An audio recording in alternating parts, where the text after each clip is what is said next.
Avant de commencer, n'hésitez pas à liker cette vidéo, à vous abonner à notre chaîne et d'activer la cloche de notification pour ne rien rater de nos vidéos. C'est parti. 3, 2, 1. Bonjour amis TEFA, bonjour à vous chers internautes, vous qui nous regardez. Vous savez, le changement viendra par moi, par vous, par nous tous. Alors, donnons-nous la main donc d'y arriver. Et ce que vous pouvez faire déjà dans l'immédiat, c'est de partager tout ce que nous faisons au niveau de TEFA. Partager ces messages que nous lançons à l'endroit des Ivoiriens, à l'endroit des Africains, pour obtenir quoi? Pour obtenir le changement que nous souhaitons tous. Alors, ce matin, nous allons analyser 2 vidéos importantes de l'homme qu'on appelle le guerrier noir, notre frère congolais, Zach Mukasa.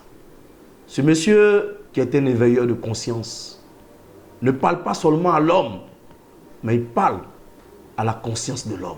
Il parle aux générations d'hommes. Quand vous voyez votre serviteur, Honoré Kwame Bondo, actuellement en face de vous, président de la plateforme TEFA, vous voyez qu'un homme. Et pourtant, vous savez, ceux qui ont étudié l'arbre généalogique, vous savez qu'au-delà d'Honoré, pour qu'il y ait Honoré, il y a eu 2 parents. Père, mère. Vous savez que si nous partons à la génération supérieure, il y a eu 4 parents. 2 grands-pères, 2 grandes-mères. Vous savez que si on va au-delà, jusqu'à même à la 12e génération, derrière cet homme que je suis, cet homme que vous êtes, il y a environ 4096 personnes qui ont collaboré en tant qu'ancêtres pour donner l'homme que nous sommes aujourd'hui. Donc nous avons le devoir de travailler à respecter et à relever l'esprit de nos parents, à relever l'honneur de nos parents, à relever l'honneur de toute cette génération. Si moi, que vous voyez, je suis le fruit jusqu'à la 12e génération de 4000 parents, et que vous aussi vous êtes pareil, regardez le monde de nos ancêtres qui nous écoutent et qui attendent que nous, en tant que fils, petits-fils et arrière-petit-fils, regardez leur attente, ce qu'ils souhaitent. Ce qu'ils souhaitent, vous le savez chez Ivoiriens, c'est de faire de sorte que ces petits-fils soient plus heureux que eux. C'est de faire de sorte que l'esprit d'esclavage dans lequel eux ils ont été, que nous ne soyons plus, que nous puissions nous libérer. C'est de faire de sorte que si hier, eux, on les frappait pour l'impôt, qu'aujourd'hui, nous soyons libérés de cela. Du colonialisme, du néocolonialisme, de l'impérialisme et de la puissance de tous ceux qui nous asservissent et tous ceux qui nous rendent des esclaves. Mais comment y arriver si nous n'adoptons pas de bons comportements? Chers Ivoiriens, c'est pour cela donc nous avons au niveau de TEFA convoqué ici à notre analyse 2 vidéos importantes de notre frère Zach pour comprendre son analyse sur le président, le guide libyen Mohamed Kadhafi. Mais aussi nous allons regarder sa vidéo où il nous parle d'un président exemplaire. Un président qui n'a pas eu recours à l'endettement et pourtant qui a permis à son pays de figurer dans la short list, dans la petite liste des pays les plus riches d'Afrique. J'ai nommé Tanzanie. Alors regardons, n'ayons pas peur du changement. Regardons en face, regardons dans le miroir, dans notre miroir du présent, ce que nous sommes en vue de façonner notre avenir. On y va. Aujourd'hui, on va rentrer en arrière dans une histoire très captivante, une histoire forte de notre continent. On va parler particulièrement de la Libye, de Kadhafi. Kadhafi que vous connaissez, beaucoup connaissent comme un dictateur, un méchant, un tueur, un manipulateur, un despote. Nous allons examiner l'état de la Libye avec Kadhafi. Comment est-ce que les Libyens vivaient avec Kadhafi avant l'arrivée des autres, quand ils sont venus libérer le peuple par amour, la sympathie pour le peuple libyen. Comment était la Libye avec Kadhafi? Quel genre de train de vie vivait le peuple libyen? Nous allons y aller ensemble. On y va. La Libye, avec Kadhafi, le dictateur, avait un système médical gratuit pour tout le monde. Chaque Libyen avait droit d'aller à l'hôpital quand il était malade pour se faire soigner. Accès à un docteur, accès à un spécialiste, accès à tout ce qu'il y a comme plateforme de soins. Tout frais payé par le gouvernement libyen. Peu importe les conditions, peu importe les difficultés, peu importe la nature de la maladie, chaque citoyen libyen bénéficiait d'un droit légitime aux soins médicaux adaptés à sa condition. On dit que la Libye avait le meilleur système médical dans le monde arabe et en Afrique. Et à chaque fois qu'un citoyen libyen avait des complications, des difficultés qui nécessitaient d'être traité ou opéré ailleurs, le gouvernement libyen prenait charge de tout ce qu'il fallait financièrement pour ce citoyen. Contrairement aux États-Unis où quand on est malade, il faut payer très cher à l'hôpital. C'est un système compliqué qui n'a pas pour but de soigner le peuple, mais d'extorquer de l'argent du peuple, contrairement à ce qui s'est passé en Libye. Donc le système médical aux États-Unis, par exemple, est là pour faire de l'argent, pas pour soigner le peuple. Voilà pourquoi on se pose beaucoup de questions sur quand on nous présente certaines histoires prétextant que ça soigne certaines choses. On se pose des questions. Est-ce vraiment pour soigner ou pour faire de l'argent? Bref, c'est pour dire que la Libye avait un système adapté pour apporter la paix au peuple libyen sur le plan sanitaire. La Libye avait un système scolaire gratuit, c'est-à-dire primaire, secondaire, université, spécialisation. Peu importe ce que tu désires faire, ta direction, peu importe ce que tu veux faire dans la vie, le gouvernement était adapté et disposé à t'offrir les moyens nécessaires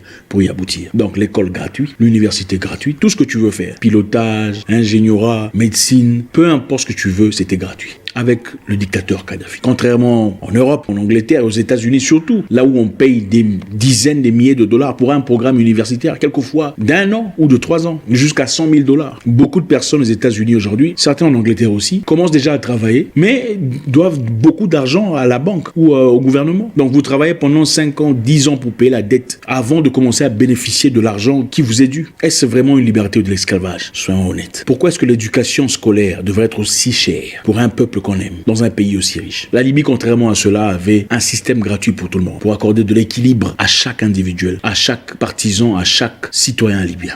Avec le dictateur libyen Kadhafi, la Libye avait traversé un moment très difficile de sécheresse avant son arrivée. Le pays est bien situé à un milieu désertique. Il n'avait donc pas accès direct à l'eau, de l'eau potable, de l'eau buvable. C'était donc compliqué. Mais étant un pays riche en pétrole, le dictateur libyen a initié le plus grand projet d'irrigation au monde. Et pour certaines personnes, c'était le plus grand projet architectural jusqu'à aujourd'hui. Donc, pour faire simple, on a créé un programme de tirer l'eau de l'océan à travers le désert. Il en faut combien de mètres cubes de l'océan au désert? On a fait un programme d'irrigation spécialisé pour les Libyens. Et avec ça, il a créé des terres fertiles où le peuple libyen pouvait cultiver des légumes et des fleurs et des fruits organiques à travers ce programme, ce grand programme d'irrigation. Il a permis à ce que les Libyens puissent cultiver des terres qui étaient arides à l'époque, mais maintenant cultivables, avec un programme bio pour la bonne santé. C'était donc fait pas pour faire de l'argent, mais pour créer une population épanouie. Contrairement à ailleurs, où on dit que l'eau n'est pas un droit légitime de l'humain. Il a fallu 40 ans de travail pour conclure ce grand projet d'irrigation. 40 ans de travail dur, acharné, pour permettre à chaque Libyen d'avoir de l'eau potable. Et chaque fermier de travailler aisément dans des conditions appropriées. Seulement pour que les États-Unis viennent et bombardent ce projet. Pendant la dictature de Kadhafi, entre parenthèses, à chaque Libyen désirant devenir fermier, on donnait une maison gratuite, un terrain gratuit, des animaux gratuits, des semences gratuites.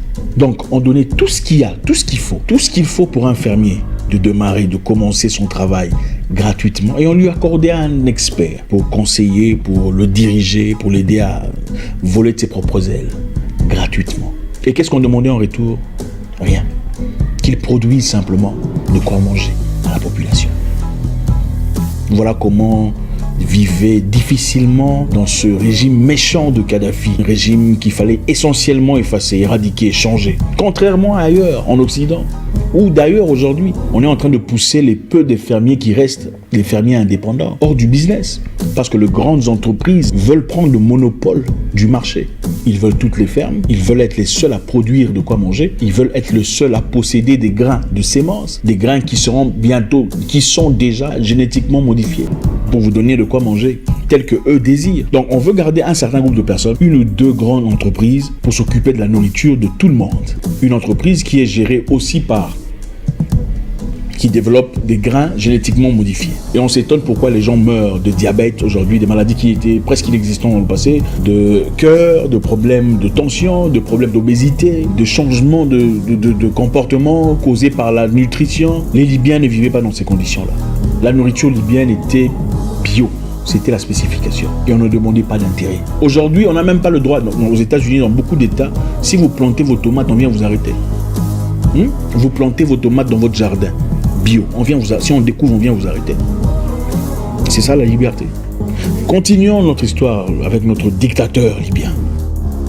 En Libye, à l'époque, avec le dictateur libyen, chaque femme libyenne qui donnait naissance à un enfant recevait 5 000 $ venant du gouvernement. Gratos. Félicitations madame, c'est un beau bébé. Voilà 5 000 $.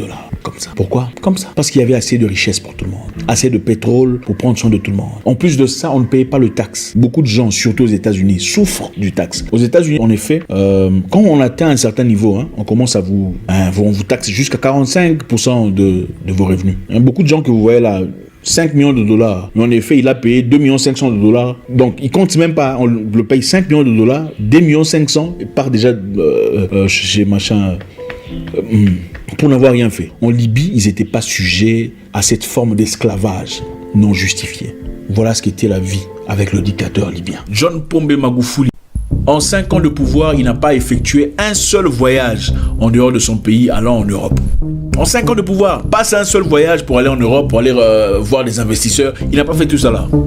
En 5 ans de pouvoir, il est resté en Afrique. Il a fait des voyages au Rwanda, voyage en Mozambique, voyage en Éthiopie, voyage en Ouganda. Il n'est pas allé en Europe, pas une seule fois. Il a reconstruit son pays avec l'argent du contribuable. Il n'est pas allé demander de dette. Il n'est pas sorti aller demander de dette ailleurs. Il a construit le pays, il a reconstruit les routes, les marchés, reconstruit les institutions avec l'argent du pays. Donc on n'a pas nécessairement besoin d'aller ailleurs pour chercher de l'aide, à moins que ce soit une raison, des excuses justement, ou pour des intérêts personnels. John Pombe Magufuli a prouvé aux gens qu'on n'a pas besoin d'aide externe, pas nécessairement pour progresser, pour au moins faire un pas vers le progrès. John Pombe Magufuli a transformé radicalement son pays en très peu de temps. Un seul mandat, 5 ans, et quelques poussières. Dans d'autres pays, on vous dira, à notre arrivée, le pays était complètement par terre.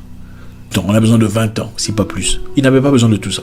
En 5 ans, il a fait des choses énormes. Construit de routes tanzaniennes. L'infrastructure a complètement changé. Le peuple est heureux, content de l'avancement du progrès. Combattu farouchement la corruption. La corruption dans un pays commence au-dessus. Ce ne sont pas les peuples qui font tout ce que vous croyez là. Quand les travailleurs savent que le chef est corrompu lui-même, ils comprennent qu'il faut se servir.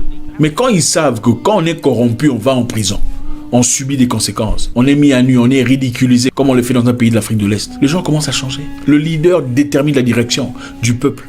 Aujourd'hui, en son honneur, nous allons développer un sujet à son égard pour montrer combien c'était un homme extraordinaire, un président avant-gardiste, considéré par beaucoup comme le meilleur président de l'Afrique, en tout cas de son ère, et peut-être le deuxième après Sankara de tout le temps.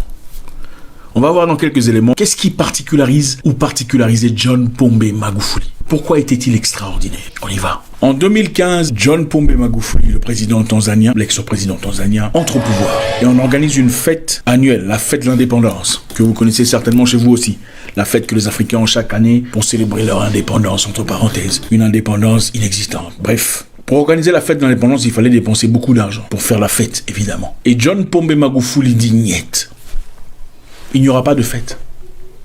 Il n'y aura pas de fête tant que des populations tanzaniennes seront en train de mourir de choléra. Parce qu'à l'époque, d'après lui, il y avait des personnes qui mouraient de choléra. Après avoir fourni quelques recherches, on a découvert qu'il y avait à peine une 70aine de personnes mourant de choléra à l'époque. Et il a dit, il n'y aura pas de fête de célébration de l'indépendance tant que des Tanzaniens mourront de choléra. Il a supprimé cet événement. Mais qu'est-ce qu'il a proposé en retour? Au lieu de dépenser de l'argent qu'il fallait dépenser dans les salles, dans les fêtes, vous savez, les Africains adorent les fêtes, il a bloqué les dépenses des millions de dollars pour investir cet argent dans la construction de la route venant de Morocco à Mwenge, pour ainsi diminuer l'embouteillage qui se présentait chaque soir. Donc, au lieu de dépenser l'argent dans la fête, comme le font généralement les présidents africains qui adorent les fêtes, les célébrations et l'honneur, il a dit, il n'y aura pas de fête. On prendra cet argent de fête et on va dépenser ça pour la reconstruction de la route de Morocco à Mwenge, pour éviter l'embouteillage. Qu'est-ce qu'il propose en contrepartie? Il dit que chaque Tanzanien se présente dans les rues de Tanzanie, les rues de leur ville, et commence à nettoyer. Et qu'est-ce qu'il a fait? Il a commencé comme un vrai leader. Il est descendu lui-même sur le terrain et a commencé à nettoyer. Vous imaginez un peu, un président de la République qui descend dans les rues et commence à nettoyer, enlever la saleté avec ses mains, s'il vous plaît. Les choses que beaucoup de personnes n'oseraient pas faire. Beaucoup de personnes sont beaucoup trop... Vous savez, les politiciens africains, vous remarquerez, aujourd'hui sont d'ailleurs beaucoup trop grands pour porter leur propre sac. Même pour porter son sac, il faut qu'il y ait quelqu'un derrière. Parapluie, ou il faut que quelqu'un porte ça. Mais le président tanzanien John Pombe Magufuli, docteur en chimie, s'il vous plaît, s'est présent dans les rues et commence à nettoyer avec ses mains. Enlève les poubelles. Et tout le monde, évidemment, quand le leader est bon, tout le monde suit. Et s'est présenté après lui les membres du gouvernement, les enseignants, les travailleurs civils et toute la population se joint à lui pour faire un travail pour son pays. Maintenant, demandez à votre président ou vos politiciens, parlementaires et députés, de descendre dans les rues et nettoyer. Non, c'est... Comment voulez-vous que la population respecte la propreté, l'hygiène, la salubrité mentale et physique si les politiciens ne peuvent pas montrer le chemin? Ce n'est pas le peuple. Le leadership est très important. Les enfants ne font que ce que le papa fait. Le président tanzanien John Pombe Magufuli, mon président, que je respecterai pour toujours, a banni tous les vols, tout déplacement international des membres du gouvernement. C'est-à-dire tout déplacement international, tout vol international banni complètement. Pourquoi ? Parce qu'il se dit, pourquoi envoyer des gens à l'étranger si nous avons des représentants à l'étranger? C'est-à-dire, s'il y a des choses à faire à l'étranger, appelez l'ambassadeur. Demandez à l'ambassadeur d'effectuer ce qu'il a effectué comme négociation, comme discussion avec leur contrepartie, leurs collaborateurs à l'étranger. Il dit qu'il n'y aura plus de voyage international de membres du gouvernement. Vous savez, dans beaucoup de pays, les gens n'attendent que ça. Avec un petit rien là, on veut aller faire un voyage en Suisse, on veut faire aller voyage en France. Les membres du gouvernement, de manière très inutile, vont en Suisse, vont en France avec l'argent du contribuable. John Pombe Magufuli bannit les voyages internationaux pour préserver l'argent du contribuable. Il dit pour tout voyage international, faites appel à l'ambassadeur pour vous représenter. Ou si c'est nécessaire, si c'est urgent, si c'est sine qua non, alors il faudrait une autorisation officielle, soit de lui-même, de son adjoint, tierce personne qui était consacrée à cet égard. Le 31 novembre 2015, 50 membres du gouvernement tanzanien partaient en voyage de Commonwealth. Commonwealth, c'est l'ensemble de pays colonisés par la Grande-Bretagne qui se réunissent toujours, ils ont leur organisation, vous savez. Alors, 50 personnes, membres du gouvernement, étaient censés partir dans ce voyage. Il a réduit cette délégation à 4 personnes. Donc, comme je disais, Zach Moukassa nous a montré dans sa vidéo sur Kadhafi qui est Kadhafi. Ou sinon, qui était Kadhafi? Qu'est-ce que Kadhafi a fait pour qu'on dise de lui qu'il est un dictateur, qu'on dise de lui qu'il est un sanguinaire? Mais, chers Ivoiriens, nous sommes allés à l'école, donc nous sommes quand même dotés d'un pouvoir d'analyse, ou bien même d'une capacité d'analyse. Alors, regardons ensemble. Quand nous avons visionné la vidéo de Zach, le guerrier noir, c'est clair et c'est limpide. Celui qu'on dit qu'il est dictateur est celui-là qui rendait tout gratuit chez lui. Celui qu'on dit qu'il est dictateur, c'est celui-là qui permettait à son pays d'acheter le carburant à 0,1 $, c'est-à-dire moins de 200 francs CFA. Celui qu'on dit qu'il est dictateur là, c'est lui-là qui permettait à ses étudiants d'aller étudier gratuitement. Celui qu'on dit qu'il est dictateur là, c'est celui-là même qui donnait 5 000 $ à toute femme qui fait un accouchement. Alors, quand l'Occident, quand les Blancs disent que celui-là il est dictateur, chers frères, c'est que vous n'êtes pas dans leur système. C'est tout. Et cette vidéo nous donne aussi l'occasion de parler des systèmes politiques. On nous chante à tout vent que la démocratie est la meilleure formule politique qui soit. La démocratie là est née où? La démocratie est née en Grèce. C'est les Grecs qui ont commencé cette affaire de démocratie. Mais les Grecs là, ils sont où actuellement? C'est pas la Grèce qui a été condamnée parce qu'ils n'avaient plus d'argent. Ils ont été déclarés, je crois, ils étaient en faillite. Si la démocratie était aussi bonne que ça. Certains nous disent, parmi nos présidents, que nous sommes capitalistes. Et comme nous sommes capitalistes, on n'a pas à soutenir un chef d'entreprise. On n'a pas à soutenir nos fils qui font les affaires. Chacun fait comme il peut. Et pourtant, ils savent très bien qu'aucun Ivoirien entrepreneur ne peut concurrencer une multinationale. On a vu des Ivoiriens qui sont levés pour créer des sociétés de téléphonie. Ils sont où? Tout est tombé. Ils ont tout vendu à ces multinationales qui nous pillent. Et pourtant, ces mêmes multinationales reçoivent l'appui de leur président. Ces mêmes multinationales, quand ils veulent prendre des marchés chez nous, leur président, leur chef d'État même se déplace pour venir là, pour venir négocier le marché pour eux. On a vu ça pour Bouygues. On a vu ça pour Bolloré. On voit ça tous les jours. Mais c'est chez nous seulement. C'est nous. On connaît être capitaliste. C'est nous. On connaît être individualiste. C'est nous, on connaît ce qu'on appelle socialisme. Chers Ivoiriens, il faut qu'on se réveille. La Chine est un État communiste. Et pourtant, c'est aujourd'hui les Chinois qui sont les plus grands entrepreneurs dans le monde. Pourquoi? Parce qu'il est arrivé un moment où un certain Deng Xiaoping a compris que ce n'est pas l'homme qui doit être au service du système politique, mais plutôt c'est le système politique qui doit être au service de l'homme pour son épanouissement entier et pour son bonheur.